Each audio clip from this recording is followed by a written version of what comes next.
அனைவருக்கும் வணக்கம். சுப மாரிமுத்து, திருப்பூர்ல இருந்து.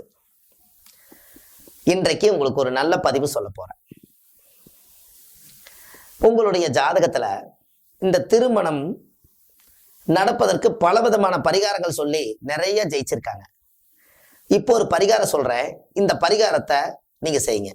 கன்னி பையன் கன்னி பெண் இவங்க இருவருக்கும் கல்யாணம் நல்லபடியா நடக்கணும். அதற்கு என்ன பண்ணலாம் அப்படின்னு இந்த பதிவில் நீங்க பார்க்கலாம். இந்த தேரோட்டம் உங்க வீட்டில் நடக்கும் அல்லவா? உங்க ஊர்ல திருவிழா நடக்கும். ஒரு ஊர்ல கோயில்ல திருவிழா நடக்கும். கொடி கட்டி அந்த தேரெல்லாம் மரத்துல செஞ்சு அந்த மரத்துக்கு பொட்டு சந்தனம் எல்லாம் வச்சு எண்ணெய் எல்லாம் பூசி கருன்னு அப்படியே தேர் பார்த்தா அப்படியே ஜம்முன்னு இருக்கும். இந்த தேர்ல கொண்டு போய் அந்த தெய்வ உற்சவரை கொண்டு போய் அதுல வச்சு இந்த ஊர்வலம் வருவாங்க. பார்த்திருக்கீங்களா? அந்த ஊர்வலம் வரும்போது அந்த தேரை நீங்க வடகம் பிடிச்சி இழுங்க.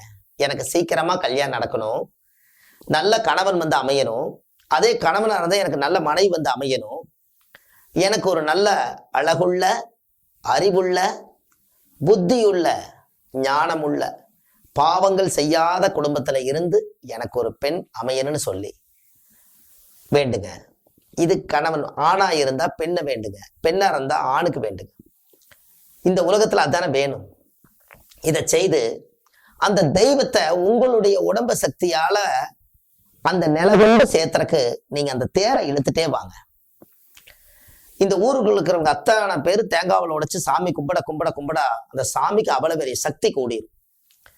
நீங்க கொண்டு போய் எங்கிருந்து தேரை இழுக்கிறீங்களோ அந்த தேரை இழுக்கிறதுக்கு நீங்க அன்னைக்கு ஒரு நாள் ஒதுக்கிடுங்க. சாமிக்காக, கடவுளுக்காக, உங்களுடைய திருமணத்துக்காக ஒதுக்கி நீங்க அந்த தேரை இழுத்து வடகம் பிடிச்சு ஊர்வலம் வந்து எப்படி பொழுதுக்குள்ள கொண்டு வந்து அந்த நிலை சேர்த்துவாங்க பாத்தீங்களா? அது வரைக்கும் நீங்க கூடவே இருக்கணும். ரெஸ்ட் எடுத்துக்கலாம், ஆனா கூட இருக்கணும். வீட்டுக்கு போயிடக்கூடாது. அந்த சக்தியை வீட்டுக்கு போயிட்டு மறுபடியும் வந்தீங்கன்னா அந்த கனெக்ட் ஜாயிண்ட் ஆகாது. அதை இழுத்து ஒரே முட்டை இழுத்தரணும். அப்படி தேர் இழுக்கிறது திருவிழா கிடைக்கலினாலும் கூட நீங்க இந்த மாதிரி பழனிமலை, சுவாமிமலை, திருச்செந்தூர் இப்படி இருக்கிற இடத்துல தேர் இழுக்கிறாங்க இல்லையா, முருகரை வச்சு, அதுவும் நீங்க இதுல கணக்குல எடுத்துக்கலாம். இந்த தேரை இழுத்து நில கொண்டு சேர்த்தி சாமி கும்பிட்டு போயிருங்க. ஒரு 2-3 நாள் அந்த உற்சவரை மேல இருக்கிறவரை கொண்டு வந்து அந்த கோயில்ல வைப்பாங்க பாருங்க. அதுக்கு மஞ்சள் பொடி 1 கிலோ வாங்கி சாமிக்கு மஞ்சள் அபிஷேகம் பண்ணுங்க. உங்க கழுத்துல மஞ்சள் கயிறு கழுத்துல தொங்கும். மஞ்சள் மங்களகரமான தாலி செய்து மஞ்சள் சரடுல உங்க கழுத்துல தொங்கும். மஞ்சள் அபிஷேகம் சாமி குளிர்ச்சி பண்ணுங்க. அந்த சாமிக்கு ஒரு மஞ்சள் புடவை எடுத்து கொடுத்து மஞ்சள் அபிஷேகம் மட்டும் பண்ணுங்க. வேற ஒண்ணும் வேண்டாம். இதை மட்டும் பண்ணுங்க. அதுக்கு மேல என்ன வேணாலும் அவங்க உங்க விருப்பத்துக்கு பண்ணலாம். மஞ்சள் அபிஷேகம் பண்ணுங்க. மஞ்சள் என்பது குரு. இந்த குருவுடைய ஆசீர்வாதம் உங்க வீட்டுக்கு வந்தாச்சுனால் குருவுடைய ஆசீர்வாதத்துல எல்லா சக்திகளும் ஒன்னா கூடிரும். அதுல இருந்து உங்களுடைய வாழ்க்கை பாருங்க எப்படி ஒரு மாற்றங்கள் உங்க ஜாதகத்துல வருது. இது எல்லாமே அந்த காலத்துல முன்னோர்கள் வந்து குடும்ப நலனுக்காக, அந்த தெருவில் வாழக்கூடியவர்களுக்கு, அந்த மக்கள் அத்தனை பேர்த்துகளுக்கும் எல்லாத்துக்கும் அந்த காலத்துல பரிகாரம் சொல்லியிருக்காங்க. இதுல மாதுளாம்பழத்தினுடைய விதைய ஒரு பாத்திரத்தை நிறைய ஒரு 4-5 ஒளிச்சு வச்சுக்கோங்க. தேனை இழுத்துட்டு போகும்போது சாமி மேல மாதுளாம்பழத்தினுடைய விதை எடுத்து அப்படியே சூறை விடுங்க சாமிக்கு.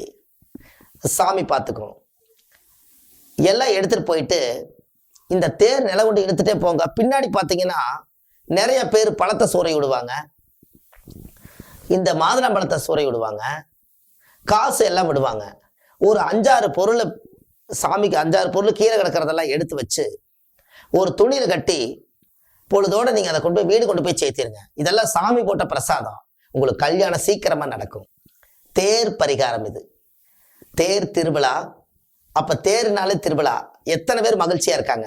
திருவிழான்னா உறமனைகள் எல்லாம் வந்து ஒரே வட்டல்ல சாப்பிட்டு ஒரே தட்டுல இருந்து எல்லாம் நல்லதில்ல பாருங்க. திருவிழான்னு வந்துட்டாலே ஆட்டோமேட்டிக்கா உறமனைக்காருங்க, மாம மச்ச, பங்காளி, சித்தப்பு மக்க, பெரியப்பு மக்க எல்லாம் ஒண்ணு சேருவாங்க. ஒரு ஊர்னா அங்க உறவை விட்டு கொடுக்க கூடாதுன்னு சொல்லி போட்டு அங்க கல்யாணம் ஆகி பேசுவாங்க. இந்த சாமி இழுத்த மாதிரி மாச்சு, இங்க உறவை பகிர்ந்த மாதிரி மாச்சு. அன்னைக்கு பிள்ளைகளை பார்த்தா அன்னைக்கு பார்த்ததுக்கு இன்னைக்கு பார்த்ததுக்கு கொஞ்சம் நிறைய வித்தியாசங்கள் இருக்கும். ஓ, கல்யாணம் முடிக்கிற அளவுக்கு வளர்ந்துட்டாங்களா, பரவாயில்லைங்களே, இவ்வளவு தூரம் வளர்ந்துட்டாங்கன்னா அப்ப நம்ம பையனுமே கொடுத்துடலாமே, ஜாதகத்தை பாருங்க, பொருத்தம் இருந்தா செஞ்சிருவோம். இப்படி பேச்சு வாக்குல பேசி அந்த கடவுளே நடத்தி கொடுத்துருவாரு. அதனாலதான் தேர் இழுங்கன்னு சொன்னேன்.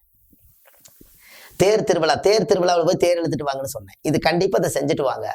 உங்க வாழ்க்கையில நிறைய மாற்றங்கள் ஏற்பட்டு கொண்டே இருக்கும். இதை செய்யுங்க. உங்களுடைய வாழ்க்கையில ஒரு மிகப்பெரிய மாற்றங்கள் உங்களுக்கு வந்தே தீரும். அது வந்துட்டு திருமணம் நடந்ததுக்கு அப்புறம் அதே தேருக்கு 4 சக்கரத்துக்கு தேங்காய் உடைச்சு வச்சு சாமி கும்பிட்டு அதை 3 முறை சுத்தி நன்றி சொல்லிட்டு வாங்க.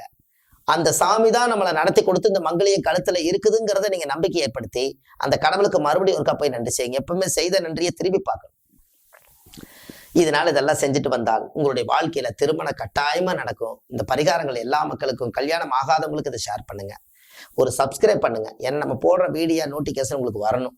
அதனால கண்டிப்பா சப்ஸ்கிரைப் பண்ணுங்க. உங்களுடைய வாழ்க்கையில இதெல்லாம் ஒரு மிகப்பெரிய ஒரு புண்ணியம். இந்த பரிகாரத்தை செய்யுங்க. வாழ்க்கையில அதிகாரமா நீங்க வாழ போறீங்க. தைரியமா இருக்கலாம். நம்பிக்கையோடு இதை செய்யுங்க. நல்லதே நடக்கும். நன்றி, வணக்கம். சுப மாரிமுத்து, திருப்பூர்ல இருந்து.